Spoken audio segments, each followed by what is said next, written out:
రా పిలుస్తోంది రా, తెలుగుదేశం పిలుస్తోంది రా నినాదంతో 370 కోట్ల రూపాయల స్కిల్ డెవలప్మెంట్ కుంభకోణం కేసులో అరెస్ట్ అయ్యి ఏసీబీ కోర్టు ఆదేశాల మేరకు రాజమండ్రి సెంట్రల్ జైల్లో 53 రోజులు జైలు జీవితం గడిపి బెయిల్పై విడుదలైనటువంటి చంద్రబాబు నాయుడు ఊరూరా తిరుగుతూ రా కదలి రా సభల్లో తిరుగుతున్నారు.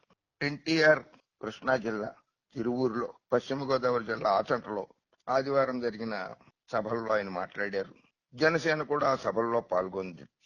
ఆ సభల్లో ఆయన ఏపీ క్విట్ జగన్ అని ప్రజలు నినదిస్తున్నారు. ప్రజల నినాదమే ఏపీ క్విట్ జగన్.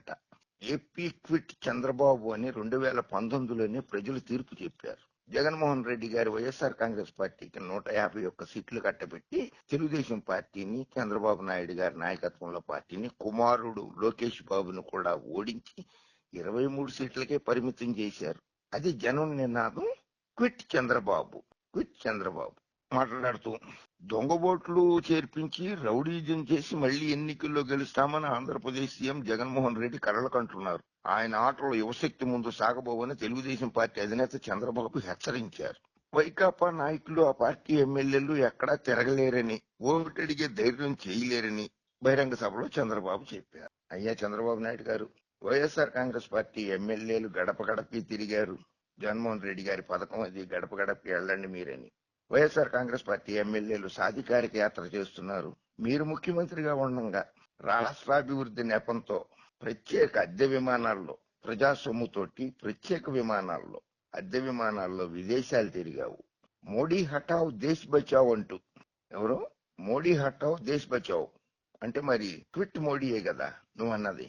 మోడీ హటావ్ దేశ్ బచావ్ నినాదంతో పశ్చిమ బెంగాల్, బెంగళూరు, కర్ణాటక రాష్ట్ర బెంగళూరు, ఉత్తరప్రదేశ్ రాష్ట్ర లక్నో, దేశ రాజధాని ఢిల్లీ, మహారాష్ట్ర రాజధాని ముంబై, తమిళనాడు రాజధాని చెన్నై, బీహార్ రాష్ట్ర రాజధాని పాట్నా, ఇవన్నీ తిరిగేసావు మోడీ హటావ్ దేశ్ బచావ్ అనుకుంటూ.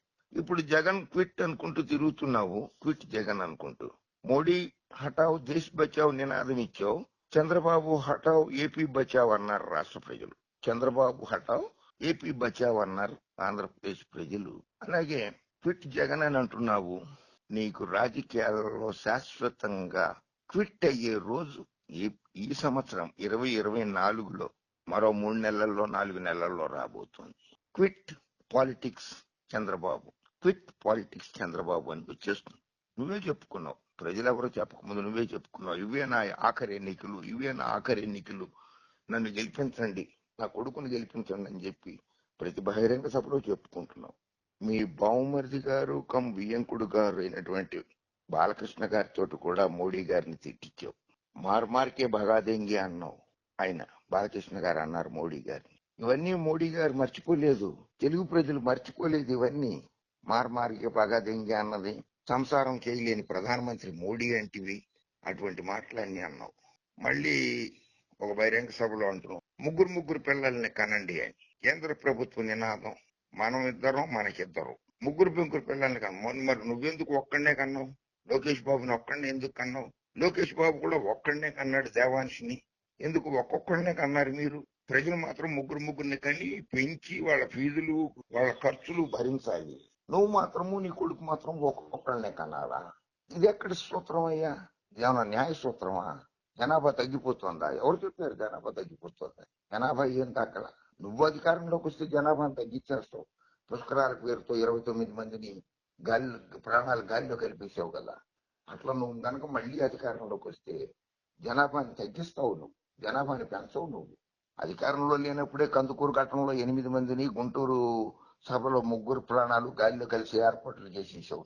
జగన్మోహన్ రెడ్డి రౌడీజం చేయడంలా ఆయన సంక్షేమ పథకాలు అమలు చేస్తూ పేద, బడుగు, బలహీన, దళిత, మైనారిటీ వర్గాల వారికి, రెడ్డి సామాజిక వర్గానికి, కమ్మ సామాజిక వర్గానికి, బ్రాహ్మణ, వైశ్య, వెలమ, ఎన్ని కులాలు ఉన్నాయి అన్ని కులాలని సమతుల్యం పాటిస్తూ అందరికీ కూడా న్యాయం చేకూరుస్తున్నాడు జగన్మోహన్ రెడ్డి. 4,18,000 కోట్ల రూపాయలు, 18,000 కోట్ల రూపాయలు, 4,18,000 కోట్ల రూపాయలని ప్రజల ఖాతాల్లోకి జమ చేశాడు జగన్మోహన్ రెడ్డి. నువ్వేమో అధికారంలో ఉండగా నా ఆస్తి 1,00,000 కోట్లు, ఒక ఓటును 5,000 రూపాయలు పెట్టి కొనగలనని చెప్పి నంద్యాల బహిరంగ సభలో చెప్పావు.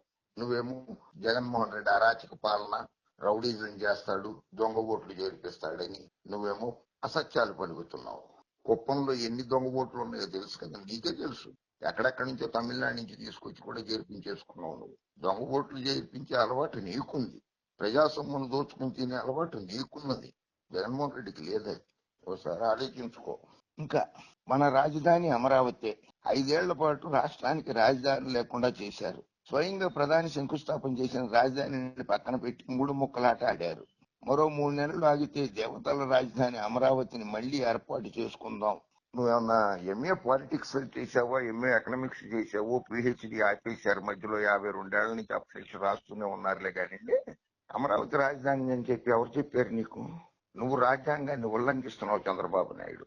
ఆంధ్రప్రదేశ్ రీఆర్గనైజేషన్ యాక్ట్, ఆంధ్రప్రదేశ్ విభజన చట్టం 2014 ప్రకారము ఆంధ్రప్రదేశ్ రాజధాని 2024 మే 31వ తారీఖు లేదా జూన్ 1వ తారీఖు వరకు కూడా ఆంధ్రప్రదేశ్ రాజధాని హైదరాబాద్. ఆంధ్రప్రదేశ్ కి రాజధాని ఉన్నది, అది హైదరాబాదే.